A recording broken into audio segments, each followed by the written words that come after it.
పిల్లలు ఇలా పెరుగుతున్నారా అనే జాగ్రత్త తీసుకోవాలండి దయచేసి. అందుకోసం ఈ పద్యం భాగవతంలోంచి పట్టుకొచ్చాను నేను, చాలా ముఖ్యమైన పద్యం అని. తనయందు అఖిల భూతములందు సమహితత్వంబున జరుగువాడు. అందరు జీవులని అందరు మనుషుల్ని సమానంగా చూడడం పిల్లలకి నేర్పాలి.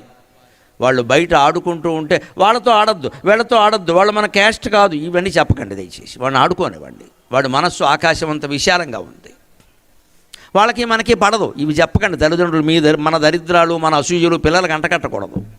వాళ్ళని ఎదగనివ్వాలి, విశాలంగా ఎదగనివ్వాలి.